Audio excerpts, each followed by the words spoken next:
Assalamualaikum warahmatullahi wabarakatuh. Segala puji hanya milik Allahu Rabbi. Seandainya lautan yang ada di muka bumi ini Allah jadikan sebagai tinta, lalu pepohonan-pepohonan Allah jadikan pena, dan dedaunan Allah jadikan kertas, niscaya tidak akan cukup untuk menuliskan nikmat-nikmat yang Allah berikan kepada kita. Salah satu ibadah yang biasa kita lakukan adalah tadarus atau membaca Al-Quran. Sahabat ideologis yang dirahmati oleh Allah, tahukah kalian bahwasannya turunnya ayat-ayat dalam Al-Quran tidak seperti urutan yang kita ketahui yang dimulai dari surat Al-Fatihah, Al-Baqarah, lalu Al-Imran dan sebagainya. Al-Quran adalah kalam Allah yang diturunkan kepada Rasulullah melalui malaikat Jibril sekaligus menjadi mukjizat terbesar. Saat itu, teks-teks Al-Quran masih tersimpan kuat dalam ingatan para sahabat dan belum tersusun seperti sekarang karena masih tersebar di pelepah kurma, tulang, kulit, dan sebagainya. Lalu mengapa di zaman Rasulullah ayat-ayat Al-Quran tersebut tidak dikodifikasi atau dibukukan dalam satu mushaf? Menurut sumber yang kami kumpulkan dan telah kami rangkum, setidaknya ada 3 hal yang menjadi penyebab tidak ada kodifikasi Al-Quran di zaman Rasulullah.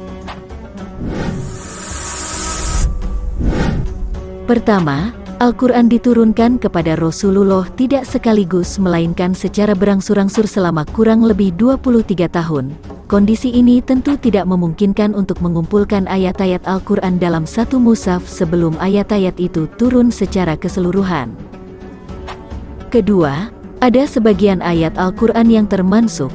Hal ini juga tidak memungkinkan untuk mengumpulkan ayat Al-Quran dalam satu mushaf kecuali sampai semuanya turun dengan sempurna.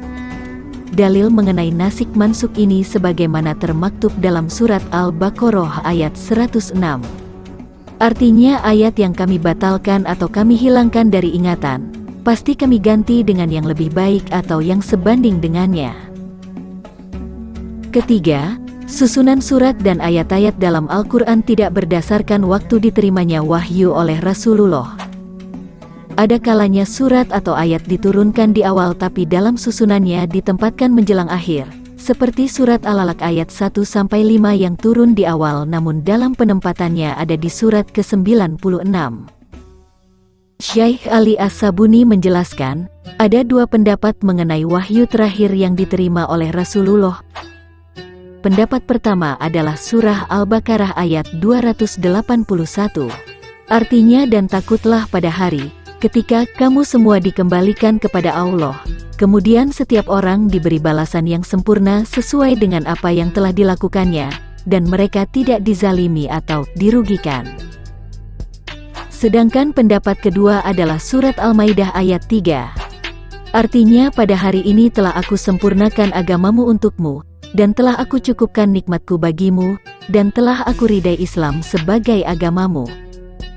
Syekh Ali As-Sabuni sendiri lebih setuju dengan pendapat pertama karena surah Al-Baqarah ayat 281 diterima pada 9 hari atau malam sebelum wafatnya Rasulullah. Sedangkan surat Al-Maidah ayat 3 turun saat menunaikan ibadah Haji Wada. Rasulullah sendiri wafat 81 hari setelah Haji Wada. Sebagian ulama meyakini bahwa metode penyusunan Al-Quran sebenarnya sudah dimulai sejak masa Nabi Muhammad masih hidup. Selain mengajarkan bacaan dan pemahamannya, Rasulullah juga mengajarkan bagaimana letak ayat Al-Quran tersebut nantinya di dalam Al-Quran. Hanya saja, pada saat itu, Al-Quran masih belum dibukukan menjadi kitab seperti sekarang ini. Dengan keterbatasannya karena tidak dapat membaca dan menulis, ketika setiap Rasulullah Shallallahu Alaihi Wasallam mendapatkan wahyu, beliau langsung menyampaikannya kepada para sahabat. Adapun sahabat yang ditunjuk untuk menuliskan Al-Quran yakni Abu Bakar, Umar bin Khattab, Utsman bin Affan, Zaid bin Sabit, Ali bin Abi Thalib, Muawiyah bin Abu Sufyan dan Ubay bin Ka'ab. Penulisan Al-Quran tercatat masih sederhana dan berserakan pada beberapa media seperti pelepah kurma, lempengan batu, daun lontar, kulit atau daun kayu, pelana, potongan tulang belulang binatang. Di samping itu banyak juga sahabat-sahabat Rasulullah Shallallahu Alaihi Wasallam langsung menghafalkan ayat-ayat Al-Quran.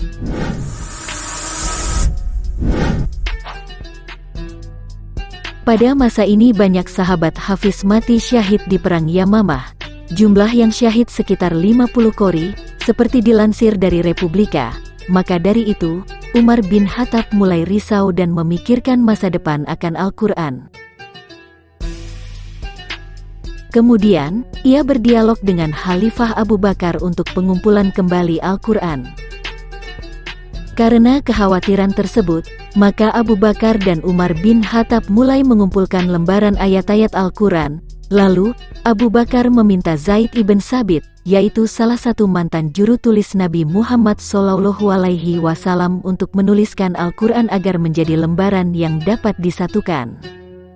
Setelah Al-Quran sudah menjadi satu mushaf yang tersusun secara rapi, mushaf tersebut diserahkan dan disimpan oleh Abu Bakar hingga beliau wafat. Lalu, Umar bin Khattab yang menjadi penerus pemegang mushaf hingga beliau wafat. Sepeninggal beliau, estafet penjagaan mushaf diteruskan oleh anaknya yang bernama Hafsah binti Umar bin Khattab yang juga salah satu istri Nabi Muhammad SAW.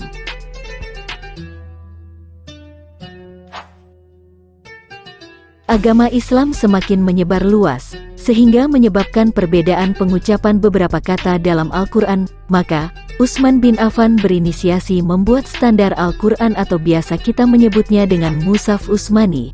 Dalam hal ini dibentuklah satu panitia oleh Utsman bin Affan, terdiri dari Zaid bin Sabit sebagai ketua, Abdullah bin Zubair, Said bin Esh dan Abdurrahman bin Harits bin Hisham. Tujuannya untuk membukukan Al-Quran, yakni dengan menyalin dari lembaran-lembaran yang berisi ayat-ayat Al-Quran itu menjadi sebuah buku. Selain itu, ia menyeragamkan penulisan serta pembacaannya yang sesuai dengan dialek suku Quraisy, sebab konon Al-Quran diturunkan menurut dialek suku tersebut. Utsman berusaha mengirim utusan kepada Hafsah binti Umar untuk meminta dokumen ayat-ayat Al-Quran. Saat negosiasi, Hafsah mengizinkan dengan syarat Utsman mengembalikan dokumen asli saat ayat sudah selesai disalin. Utsman pun setuju. Setelah disalin dan disusun rapi dalam bentuk dibukukan, mushaf mulai didistribusikan ke beberapa negara, seperti Mekah, Syam, Yaman, Bahrain, Basrah, Kufah, dan Madinah sampai ke negara Islam lainnya. Utsman pun menepati janjinya untuk mengembalikan dokumen asli kepada Hafsah. Dari sejarah tersebut kita menjadi lebih mengetahui asal-usul dan proses terbentuknya Al-Quran. Mengingat yang isinya merupakan sebuah petunjuk kepada manusia, mari baca Al-Quran dengan giat. Wallahu alam bisawab. Wassalamualaikum warahmatullahi wabarakatuh.